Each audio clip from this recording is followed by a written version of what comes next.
Welcome to The Explainer.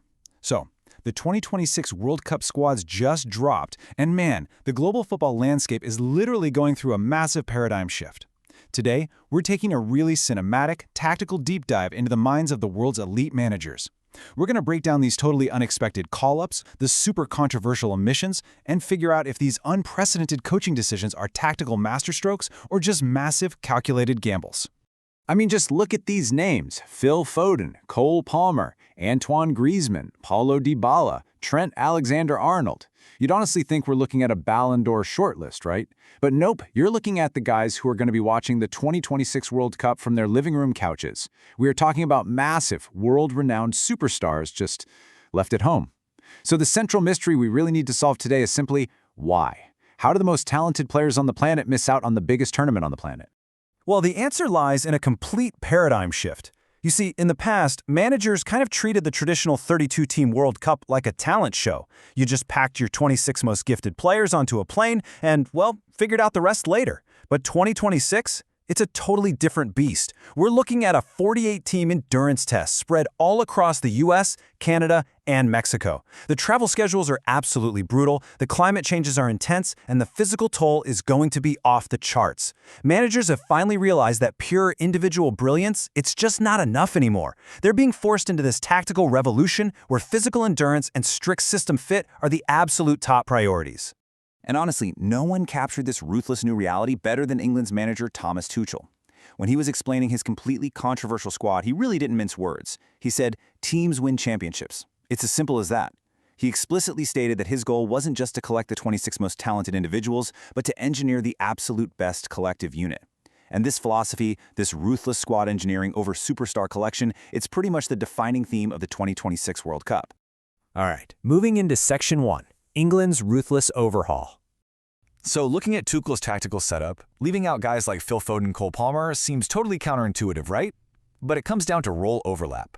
Tuchel just absolutely refused to fall into that classic English trap of cramming 5 number 10s onto the pitch. Instead, he's building around Jude Bellingham as the sole creative center to get maximum tactical discipline. And defensively, Harry Maguire and Luke Shaw are out because of their slow transition speeds. Tuchel is fully prioritizing the raw physical presence and pace of Dan Burn and Jarell Quansah just to survive that grueling tournament schedule.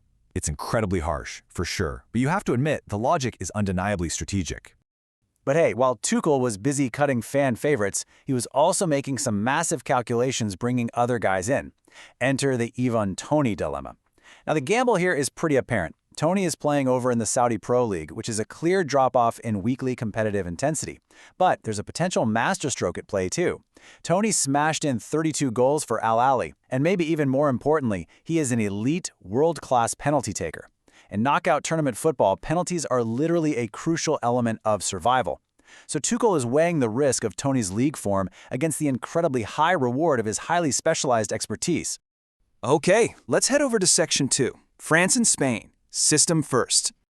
Over in the French camp, Didier Deschamps is being equally unsentimental about the architects of his 2022 World Cup run. Eduardo Camavinga, the super versatile Real Madrid star, he's out, following a string of injuries and some inconsistent form this season.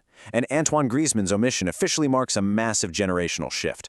Deschamps is basically building a squad centered entirely around high-intensity transition speed. He's replacing Camavinga with the raw physicality and tackling power of Manu Kone, and to fill the massive hole left by Griezmann's playmaking, he's opted for the explosive, direct pace of youngsters like Magnus Akliouche and Désiré Doué. It is all about speed and systemic power right now. And then there's Spain. Get this. For the first time in World Cup history, the Spanish national team features 0 players from Real Madrid. 0.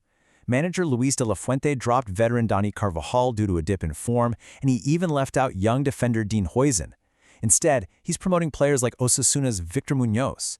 De la Fuente is entirely prioritizing domestic synergy, specific roles, and bench energy way over club prestige.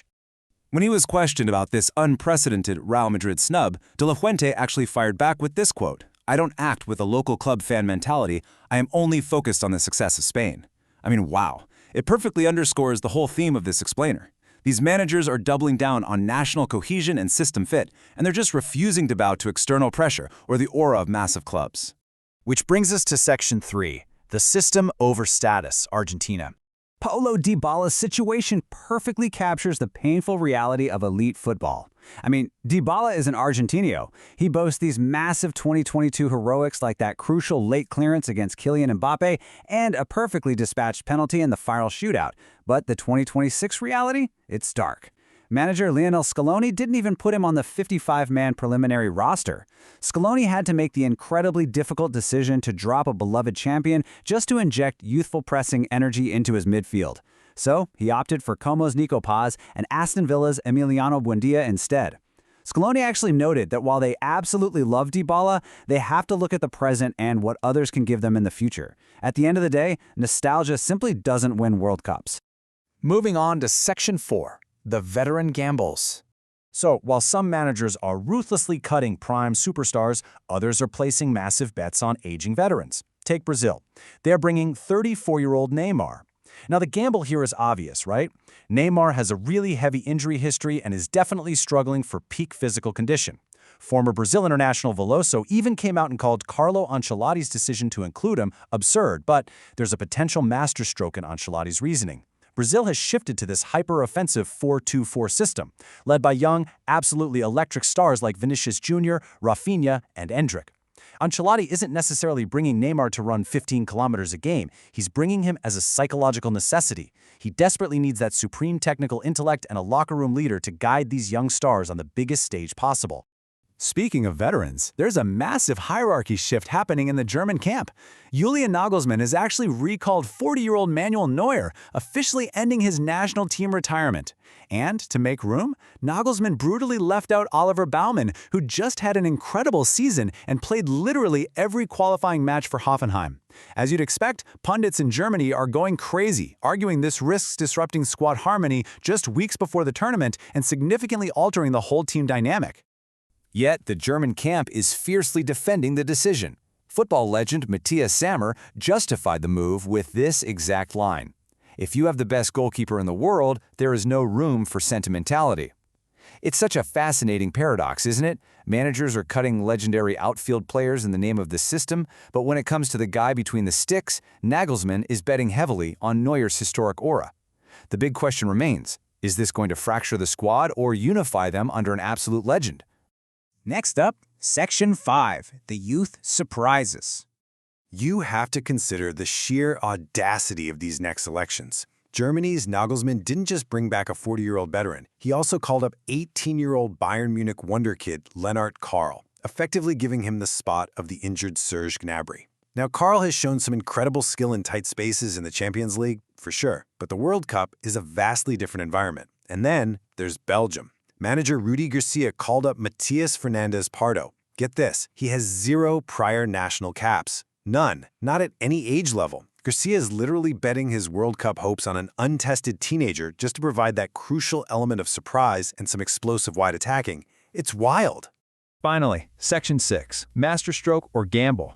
As we pull all these tactical threads back together, it really all comes down to one central theme. The 2026 World Cup has basically forced managers to abandon tradition. From Tuchel's disciplined English overhaul to De La Fuente's shocking Real Madrid snub, managers have consistently favored the system over status and physical endurance over pure flair. So, now it's over to you. Which of these ruthless squad selections surprised you the most? And do you think these unexpected players are going to be the key to ultimate glory, or just a massive strategic misstep? Let me know your thoughts. Thanks so much for joining me on this explainer, and enjoy the tactical masterclass that's about to unfold at the 2026 World Cup.